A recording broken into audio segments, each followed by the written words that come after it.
Iniciando hoje uma nova série de estudos. Esse guia que vocês acabaram de receber, chamado de Princípios.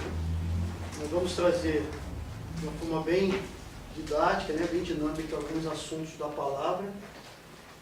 E vocês vão perceber que durante todo o estudo, que alguns assuntos que pareciam não ser muito claros, se tornam claros a partir daquilo que nós vamos buscar um entendimento comum. Esse estudo ele permite todos participarem, expor as suas ideias, as suas experiências religiosas. E eu acredito aqui, como eu falei no início, que o papel aqui desse estudo não é, no caso aqui do grupo que nós temos, por conhecê-los, não é criar em vocês um sentimento de amor profundo por Cristo a partir do que vocês vão começar a estudar. Mas já sabendo que vocês já amam a Cristo mesmo, já aceitaram Ele como seu Salvador pessoal, a questão aqui é ajudar a tomar algumas decisões que precisam ser tomadas, e esse relacionamento muito pessoal entre você e Deus, esse conserto que você precisa fazer com Deus, e é como podemos fazer através do que? Estudando a palavra, do conhecer a Cristo. E nós vamos então estudar alguns princípios da palavra de Deus, alguns conceitos importantes, e hoje nós teremos como início do estudo um tema chamado Um Pulo no Escuro. Há algumas perguntas que talvez vocês já tenham ouvido, ou até mesmo indagado, como por exemplo, quando a gente vê as pessoas sofrendo, e não sei se vocês estão bem antenados, o que mais nós estamos vendo nos noticiários, na mídia, são informações de pessoas sofrendo, não é isso? A gente teve agora, nesse final de semana, uma notícia muito triste, de uma médica que foi assassinada, não é isso? No retorno do seu trabalho, para casa, nesse final de semana. Então a gente vai se deparando no decorrer do nosso dia a dia com notícias não muito agradáveis. E aí a gente fica perguntando, aonde está Deus nesta hora, Aonde está Deus que permite essas coisas? Muitos até questionam a existência de Deus. Não é isso? Por que Deus permite, por exemplo, alguns questionamentos, como por exemplo, que a gente tem hoje, algo que ainda se perpetua, sobre a questão de criacionismo ou evolucionismo. Tem um Deus que criou, que arquitetou todo este mundo, ou tudo surgiu do acaso, do nada? E muito se tenta, se procura afastar a existência de Deus desse plano perfeito de uma criação. E será que Deus pede que a gente também dê um pulo no escuro, o aceite por aceitar, ou que seja empurrado de goela abaixo, informações sobre Ele, o qual você precisa aceitar e ponto final e não tem discussão? Deus permite que a gente venha questionar de algumas coisas, venha dialogar com Ele, nossos questionamentos, as nossas inquietações. Então, através do estudo da palavra, a gente percebe, e vai perceber com certeza, esse Deus muito próximo de nós, mas que a gente precisa aprender a conhecê-lo. Na verdade, a gente precisa acreditar em sua existência, com base na fé, que é importante, tá certo? Acreditar que toda essa reunião de informações através da sua palavra, a Bíblia Sagrada, é merecedor de todo crédito, e que esta palavra de Deus quer nos apresentar o caráter de Deus Pai. E a gente tem isso através de Jesus Cristo, quando esteve aqui, e também quando nós tomamos conhecimento da palavra e aplicamos na nossa vida, também somos testemunhas para as outras pessoas de Jesus. Então ele passa a ser um Deus invisível para ser um Deus visível, através da manifestação de poder dele na minha vida. E eu passo a ser testemunha de Cristo, então, para as pessoas. Mas vamos entender um pouco o estudo desta noite, que tem esse título, então, Um Pulo no Escuro. No guia de vocês, conta uma historinha de um menino chamado Ivan, que sonhava muito estudar fora do país. E poucos dias depois de chegar no local onde ele tão sonhava em estudar, em Moscou, no prédio onde ele estava residindo, no 5º andar, propriamente dito, onde ele residia. Certo dia, o prédio, então, pega fogo. E o desespero começa, então, a reinar ali naquele ambiente, não é isso? E aí esse jovem Ivan, de 18 anos apenas, né? Na idade aqui do Lucas, bem novinho ainda, né? Cheio de sonhos e planos, vendo tudo aquilo que foi idealizado por muito tempo, a ponto de sucumbir, né? Porque ele precisava tomar uma decisão naquele momento, não é isso? O prédio está em chamas, estou no 5º andar, o que eu devo fazer? Aguardar a chama se aproximar e fazer o papel, né, que ela estava ali para fazer, que era consumir não só as coisas, mas as pessoas, ou procurar uma saída, ou dar um pulo no escuro, sem saber o que poderia acontecer ao chegar aonde? Lá embaixo, não é isso? A história conta, né, que de todos aqueles ali, naquele andar, por exemplo, onde ele estava, ele foi o que sobreviveu, né? Porque ele pulou, não é isso? Se machucou, né? Se feriu, mas pulou. E se salvou por ter pulado. A gente também encontra algumas histórias bem interessantes sobre essa questão, e talvez você já tenha até,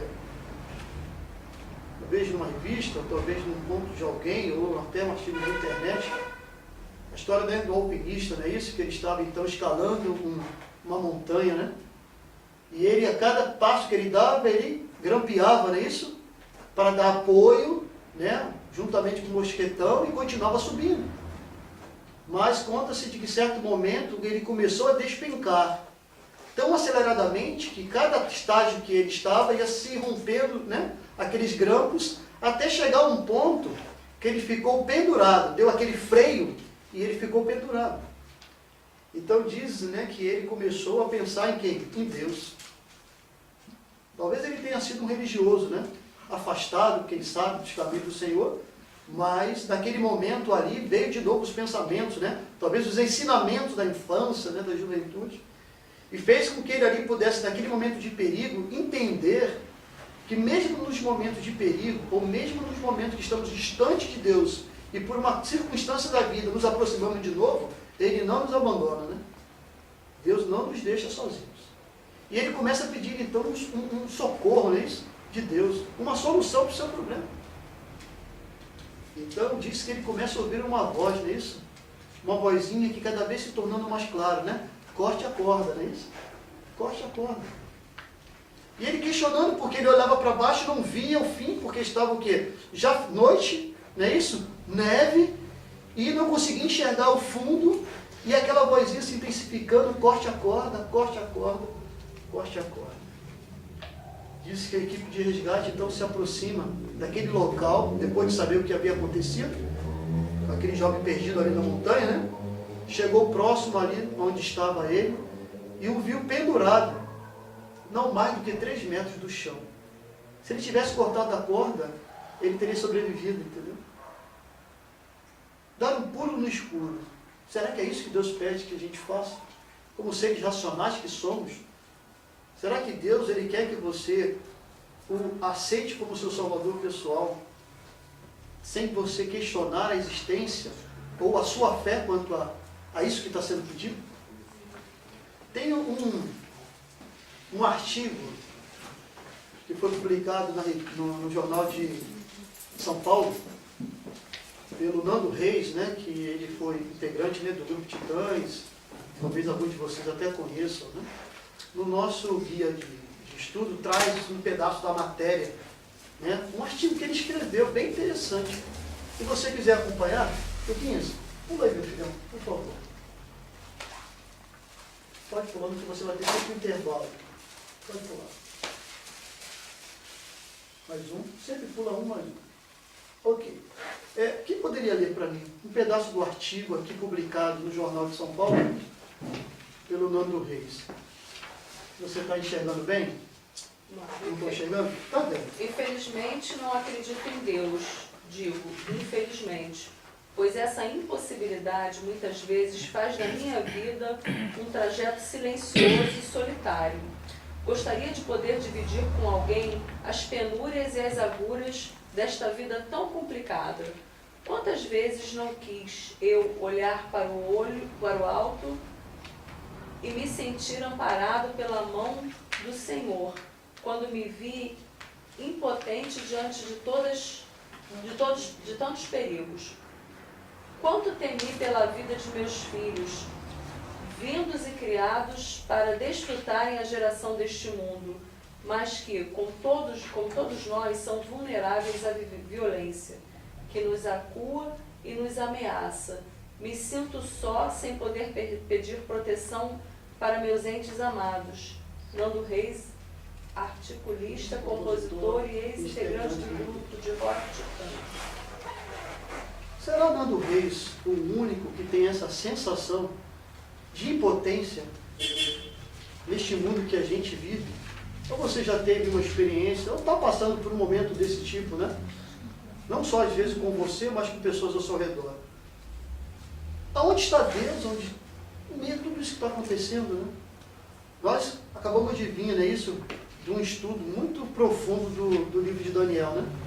Aonde a gente saiu, né, isso, desde o primeiro capítulo até o último capítulo 12, compreendemos ali que existe um Deus que tem a história da humanidade toda contada nos seus mínimos detalhes. E que publicou isso, né?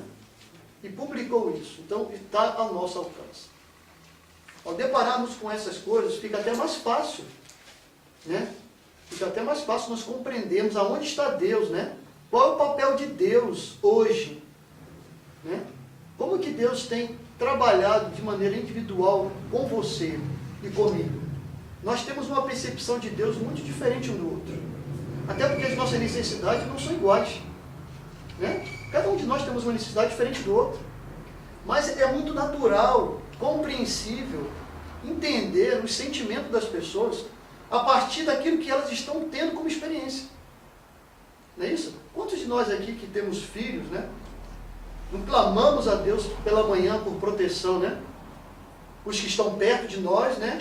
Como no caso aqui meu, e como por exemplo a Lene, né? Que a Bruninha está distante dela nesse momento, está lá em Brasília, né? Quanto clamor ao Senhor por cuidado, como no caso ali, né? A Marilis com a Emanuela, né?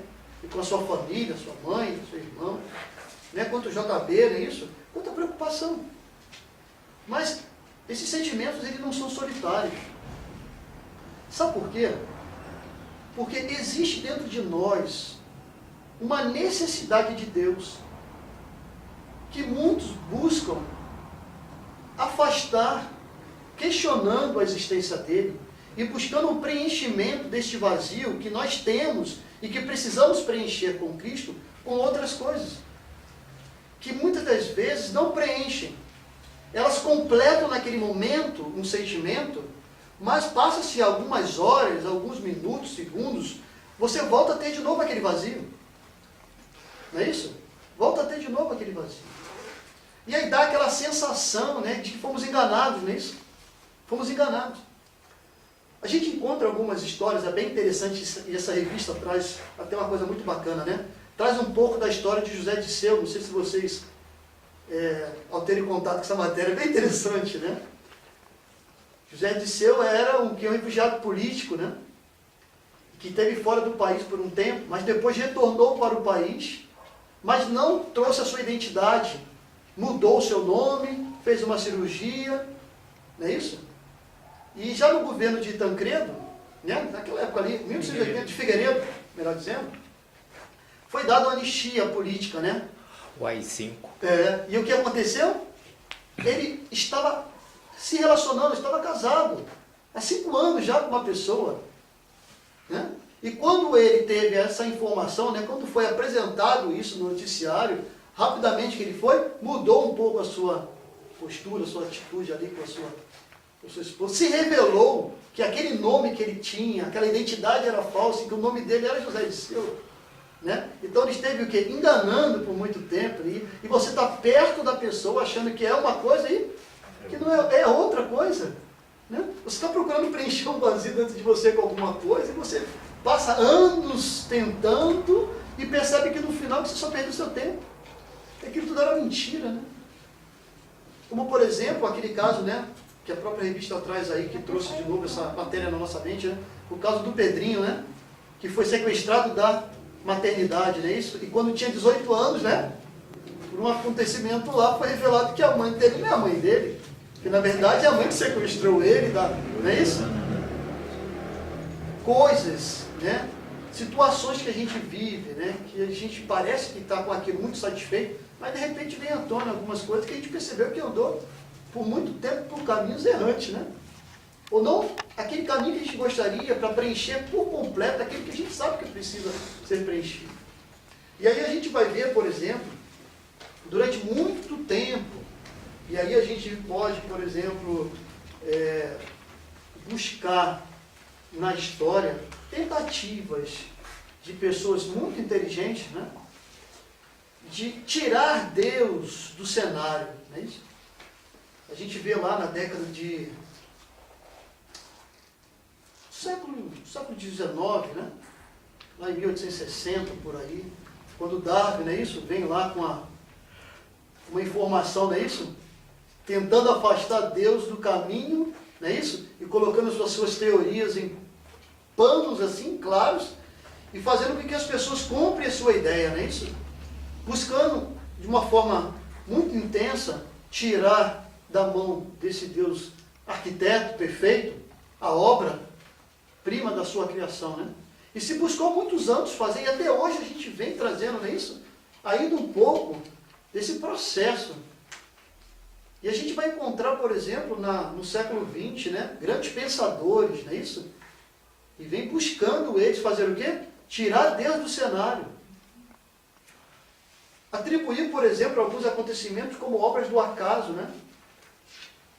Que o que você sente, esse vazio que você sente, você pode preenchê-lo com outras coisas. E se buscou muito tempo fazer isso, né? Só que você vai chegando aqui próximo ao nosso século, né? Pleno século XXI, você vai percebendo, por exemplo, que a ciência e a religião, elas estão começando a andarem juntas, não é isso? E você encontra grandes defensores, não é isso? De Deus, como também grandes opositores também, da figura, da pessoa, Deus, não é isso? E aí a gente precisa tomar algumas decisões importantes no sentido de quem nós devemos aí, ó, quem nós vamos acreditar. A ciência consegue comprovar, por exemplo, em que nosso cérebro, né, existe lá uma estrutura chamada a amígdala, né? Não sei se o termo está certo. Amígdala, uma coisa assim. E o que acontece com isso? É uma parte do nosso cérebro que só consegue ser preenchida por Deus. Só consegue ser preenchida por Deus. Então, nada daquilo que a gente faz ou busca na satisfação pessoal consegue preencher esse espaço que já tem dono. Não é isso? Já tem dono. E a gente sabe, a gente que aqui convive, né, nesse âmbito religioso, sabe que o servir a Cristo, né, o fazer a vontade de Cristo, requer de nós algumas renúncias, né, velho? A gente precisa renunciar a muita coisa, velho, para poder seguir a Cristo realmente como Cristo quer que a gente siga, para que a gente tenha um sentimento pleno, né, a plenitude de Cristo em nós, a gente precisa fazer algumas renúncias, e muitas delas que envolvem sacrifício muito grande, não é isso? Muito grande. Nós, seres humanos, por exemplo, nós temos algumas necessidades, né? Algumas necessidades. E essas necessidades, como por exemplo, coisas que a gente chama de necessidades casuais, né? Todos nós temos necessidades casuais, não é isso? De praticar talvez algum esporte, né? De sair, não é isso? De comer, brincar, sei lá, algumas necessidades desse tipo. Nós também temos algumas necessidades que a gente chama de necessidades muito críticas, né? Aquela do relacionamento, né, do marido e da mulher, o relacionamento com os filhos. Nós temos essas necessidades. E nós também temos as necessidades que a gente chama de cruciais. E os cientistas, né, que trabalham com a mente, em pesquisas feitas, por exemplo, nos Estados Unidos, atestam que essa necessidade que eles chamam de cruciais só consegue ser preenchidas por Deus. Só por Deus.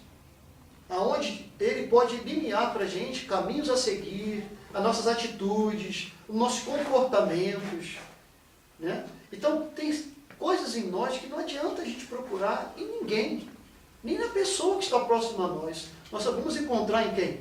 Em Deus. E aí que entra a grande questão do nós sermos seres humanos dotados de raciocínio. Deus não quer, e às vezes é necessário, quem sabe, você dar um pulo no escuro, né? Mas Deus quer que você, primeiro, perceba Ele. Né? Que você faça, por exemplo, experiências com Ele. Quem sabe de questionamentos, dentro de uma coisa muito particular, você e Deus, né? De que maneira você quer que Deus se apresente para você? Deus, Ele tem como trabalhar em cada um de vocês de maneira assim, muito distinta, atendendo às necessidades muito pessoais. Ele diz que Deus é personalíssimo, né? Ele, por exemplo, tem um pacotinho para cada um de vocês, né? E Ele consegue muito bem trabalhar a individualidade de cada um de vocês. Consegue compreender os questionamentos de vocês. Consegue entender a angústia, né? Consegue compreender muito bem isso. Porque Ele é Deus. Ele é Deus.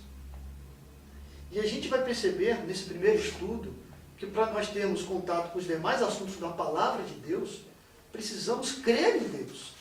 Porque não tem sentido avançarmos no estudo se nós não tivermos uma concepção muito clara de quem é Deus. Qual é o seu papel neste mundo que a gente vive. É porque as pessoas estão sofrendo, Deus não existe? Ou Ele se tornou insensível? Ou nos abandonou, como muitos falaram no passado, a sorte? Né? Cada um se vira e quem chegar no final muito bem? E a gente tem estudado, tem percebido que não é assim que Deus trabalha. Né? Deus é aquele que faz o quê? Que anda do lado, né? Deus é aquele que anda de mão dada. E os casais sabem, né? Quando eles estão caminhando de mão dadas, dá uma segurança, né? Para os dois, não é isso? Quando os filhos estão andando conosco de mão dada, mesmo quando estão um pouco mais velhos, que parece vergonha para os demais, mas é a segurança. Ele precisa se sentir seguro, de apalpar e perceber que está em alguém do lado, que pode a qualquer momento socorrer. Mas esse é o Deus que ele parece ser invisível, mas ele é um Deus próximo demais. E você já teve uma experiência com certeza com Deus, onde você percebeu que Ele não é um Deus invisível. Ele é um Deus muito próximo. Né? E se você está aqui e ainda continua a estudar, é porque você percebe que ainda está só 10% preenchido desse vazio, dessa caixinha que tem em nós, que só consegue ser preenchida por Cristo. Nós vamos encontrar várias experiências na Bíblia, por exemplo, de pessoas que tiveram um encontro com Cristo e que abandonaram tudo o que estava, todas as suas ideias, todos os seus conceitos, todas as suas concepções de vida, para fazer a vontade dele, segui-lo. Né? E a gente tem aí na Bíblia uma história muito talvez conhecida de vocês, que está lá em João capítulo 4. Fala a história aqui da samaritana, né? A samaritana viveu no tempo de Cristo, né? A Bíblia não dá um nome para ela, certo? Não fala que é a Maria, não é isso? Que é a Joaquina, que é a Fernanda, não fala. Diz que era mulher samaritana.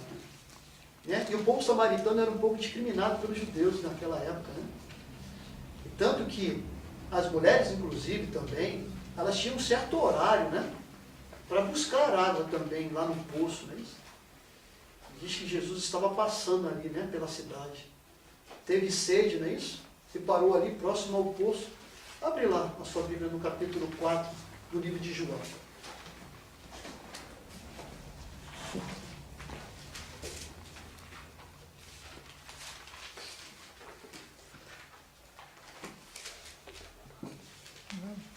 Acharam?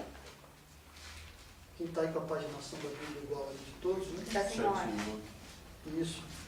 Aqui no capítulo 4, no verso 7, diz assim, ó, nisto, veio uma mulher samaritana tirar água e disse-lhe Jesus, dá-me de beber. Já não era muito comum, né, o judeu dialogar com o samaritano. Né? Não era comum. Na verdade, o samaritano, para os judeus, era o resto, né? Era a escória da humanidade. Não merecia nem um contato verbal. Era mais uma mulher, né? Ainda mais, né? Mulher. E não só a mulher. A história da samaritana, a gente vai perceber aqui, que ela, além de ser mulher samaritana, ela também não tinha que uma vida dentro dos padrões que a sociedade da sua época, né, ditava como sendo o quê? Aceitável. Né? Ela era o quê? Era uma mulher que não tinha só um marido, né? Teve vários maridos, não é isso? Então, você percebe um pouco da discriminação aqui. E aí você vai percebendo aqui, por exemplo, no decorrer da história, e aí no verso 9, por exemplo, diz assim, então lhe disse a mulher samaritana, como sendo tu judeu, pedes de beber a mim que sou mulher samaritana? E aí vem uma explicação, né? Porque os judeus não se dão com quem? Com os samaritanos. E a gente continua aqui no verso 10. Replicou-lhe Jesus: se conheceres o dom de Deus, e quem é o que te pede, dá-me de beber, tu lhe pedirias e ele te daria o quê? Água. A gente vai perceber aqui nessa história, né, o que realmente Deus quer conceder para as pessoas ao terem contato com Ele. Primeiro, é um Deus que conhece muito bem a cada um de nós, certo? Não é porque Ele vai chegar perto de você e falar certa coisa que vai dar um sentido de que Ele não te conhece, né? A Bíblia fala que Deus conhece todos os fios, né, contados de nossa cabeça. E quando cai, dá aquela tirada lá da contagem. E quando nasce, volta. Então, Deus tem tudo muito controlado, tudo sob o seu controle. Nada passa desapercebido por Ele. Isso dá uma segurança para a gente, não sei se dá para vocês, mas para mim dá. Para pedir certas coisas para Deus, que parecem loucuras para os homens, mas que para Deus é super compreensível. Né? Desde as coisas mais simples, por exemplo, Senhor, me ajuda a encontrar uma roupa que seja decente, uma roupa que me faça vestir com decência, né, com modéstia cristã, que eu não gaste tanto dinheiro com isso, né? E que quando as pessoas cheguem para mim e falem sobre a minha roupa, mal sabem que eu gastei muito pouquinho para adquiri-la e foi com muito bom gosto, entendeu? Então Deus se preocupa com essas coisas simples, que você parece, ou para as pessoas não parece, uma coisa muito normal para pedir para um Deus que é soberano, Deus do universo, né? Mas Deus se preocupa com essas coisas. Então, ao sair de casa, né, para as batalhas do dia, não é isso, Carlinhos? Para as lutas, das vendas, das coisas, Deus, por favor, faça presente, esteja lá, conduza, né, os negócios, e Deus vai agir como um Deus que Ele é, Pai, e que se preocupa, né? E a gente vê aqui Deus começando a dialogar, começando a quebrar, porque Cristo, na sua época, foi o maior quebrador de paradigmas, né? Ele era realmente o que rompia as barreiras de todos os preconceitos, né? E ele satisfazia sempre necessidades físicas das pessoas, né? E o segue-me vinha o quê? Como complemento, né? Vinha como complemento. E a gente vai aqui ver nas histórias, por exemplo, dando continuidade, no verso 11, né? Dizendo, ó, respondeu-lhe ela: Senhor, tu me tens como que tu não tens com quem atirar, e o poço é fundo. Onde, pois, tem água viva? E no verso 12 ele fala: és tu, porventura, ela continuando, maior do que Jacó, nosso pai, que nos deu este poço, do qual ele mesmo bebeu, e bem assim seus filhos e também o seu gado? E aí a gente vê um diálogo ocorrendo aqui, né? Onde Deus permite, né? Você dialogar com Ele, não é isso? Você questionar, viu? Questionar. Deus falando assim, olha, eu posso te dar isso. E Deus vê você assim, mas Senhor, tu pode mesmo? E Deus fala assim, eu posso. Mas sabe por que eu posso? Porque eu sou criador, eu sou... E você já tem essa concepção, você não tem? Claro, tem. Mas, Senhor, realmente você pode? Ele fala, eu posso. Se você quiser, eu posso. Mas você precisa querer.